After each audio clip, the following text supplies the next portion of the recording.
Bonjour et bienvenue au premier numéro de la troisième saison de Politique et Polémique. Alors, si vous nous avez suivis les précédentes années, vous allez pouvoir voir de nouveaux chroniqueurs et même un nouveau décor. Et si c'est la première fois que vous regardez une de nos émissions, je vous souhaite la bienvenue. Aujourd'hui, vous allez pouvoir écouter trois chroniques. Une chronique de Benjamin qui va nous parler des élections allemandes, une chronique d'Iliane qui va nous parler de la communication sur les réseaux sociaux des talibans qui viennent de prendre l'Afghanistan, et une chronique d'Amine qui va nous parler d'Apple et d'iPhone. Alors, en plateau.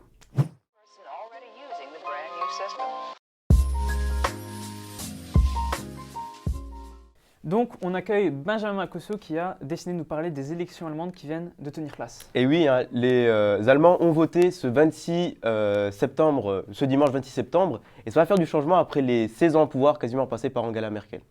Donc, est-ce que tu peux nous expliquer tout d'abord de quelle manière se déroulent ces élections? Eh bien, tout d'abord, ces élections, elles sont prises au suffrage universel direct, c'est-à-dire que les citoyens, ils votent directement pour leurs représentants, ils ne vont pas voter à un représentant qui va voter pour leurs représentants. Non, c'est eux qui prennent part directement à la politique en élisant leurs représentants.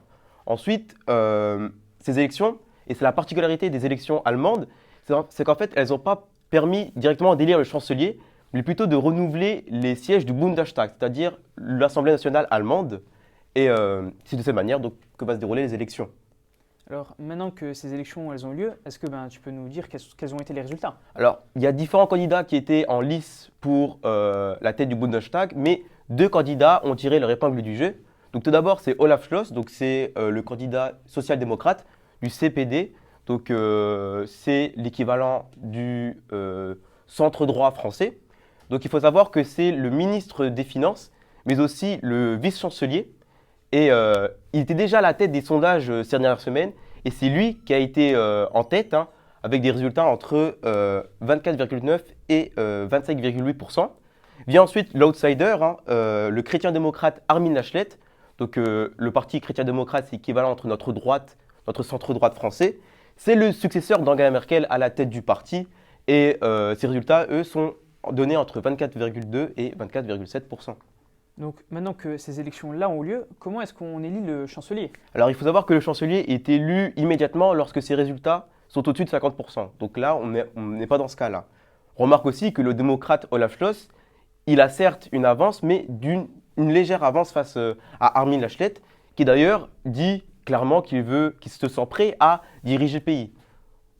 Pour résumer, c'est vraiment celui qui va réussir en fait, pour se départager, il faut qu'il y ait une coalition entre trois partis allemands, et c'est notamment le parti écologique qui est visé, hein, puisque c'est lui qui a le troisième plus gros score, à savoir 14,8%. Ainsi, pour résumer, ce n'est pas celui qui a été élu qui est forcément élu chancelier après.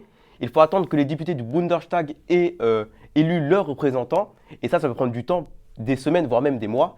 Et c'est pour ça que celle qui dirige toujours l'Allemagne, c'est toujours Angela Merkel. Et ça, jusqu'à Noël.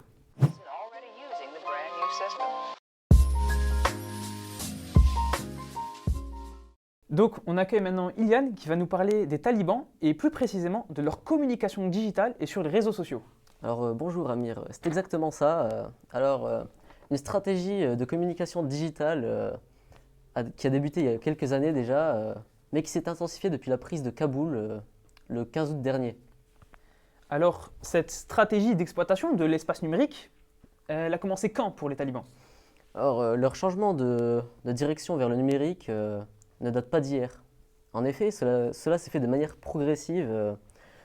Après leur chute en 2001, ils ont progressivement réalisé qu'en tant que mouvement insurgé, ils devaient utiliser Internet pour faire de la propagande, pour recruter, pour lever des fonds, et tout ça pour le bien de leur cause.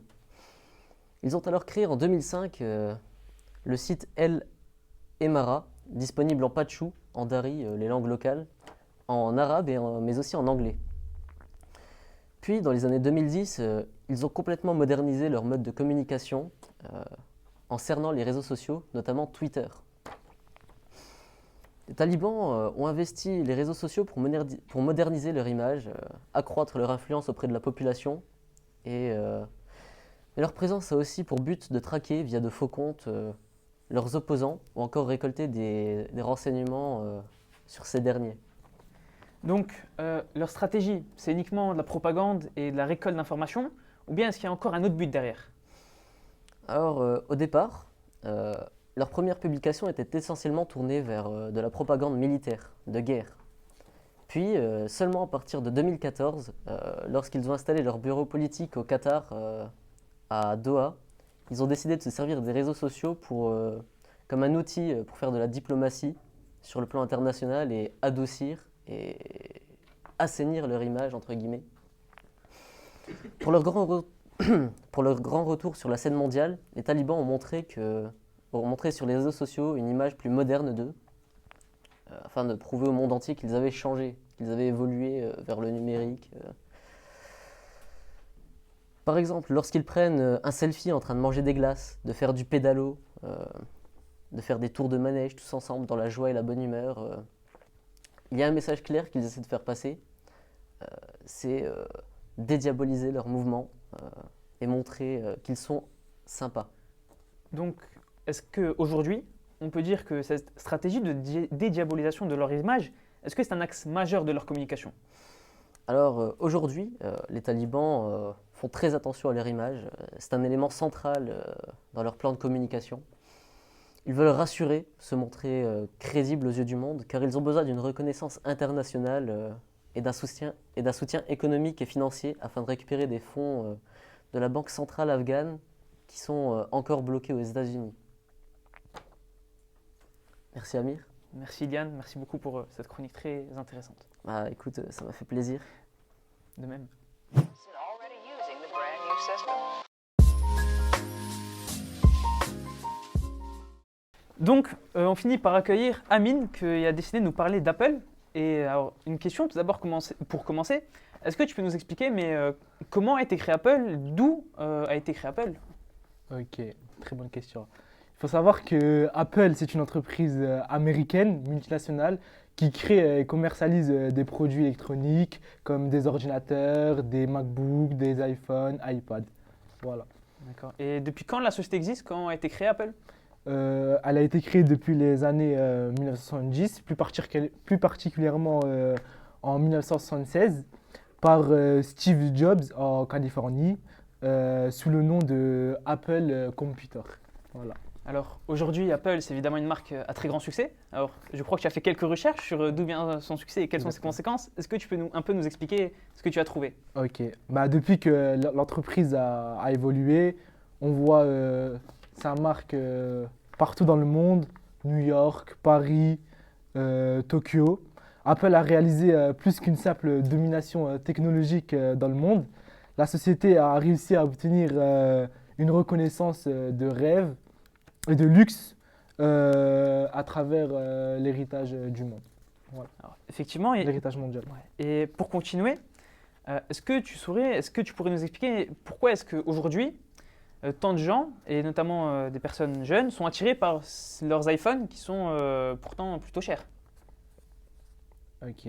Bah, j'ai fait une recherche sur Internet, une étude, des sondages, j'ai fait une petite recherche personnelle et une étude a démontré que nos jeunes, 14, 16 ans, 18 ans on va dire, va opter pour un iPhone que un Samsung, un Huawei ou des petites marques. On voit aussi que l'entreprise Apple vise les teenagers, comme on dit nos jeunes en anglais. Et ces derniers vont continuer à acheter des produits à la pomme durant les prochaines années. Et si on fait une étude à Romba, au moins un élève sur trois dispose d'un iPhone. Voilà. Alors, l'iPhone existe depuis 2007 et du coup, on sait qu'Apple a pas mal innové sur ce marché. Est-ce que tu peux peut-être nous faire un petit bilan, une petite liste de ces innovations qui sont arrivées depuis 2016 jusqu'à aujourd'hui, en 2021, au moment où on tourne? Ok. Bon, en 2007, là, il y a l'arrivée du premier iPhone sur le marché mondial. Elle a fait un énorme succès. On peut voir qu'une année plus tard, iPhone invente la 3G et va attirer beaucoup de clients durant cette année-là. Ensuite, 3 années plus tard, il y a le départ du créateur Steve Jobs. Et nous avons aussi l'arrivée de Siri sur le marché, qui va aussi influencer beaucoup de personnes. Et on va voir que Apple va émerger beaucoup de de bénéfices. Donc pour voir aussi de nos jours, Apple propose l'iPhone 13, des évolutions selon moi pour attirer beaucoup plus de jeunes et des nouveaux clients. On voit qu'ils proposent aussi de nouveaux modèles pour inciter les clients à acheter. Merci beaucoup Amir. Moi, je te remercie pour cette liste et cette analyse. Merci beaucoup, Amine, d'être venu ici. Ouais. Et merci beaucoup à tous ceux qui nous ont suivis dans cette émission. J'espère vous revoir une prochaine fois. Merci beaucoup.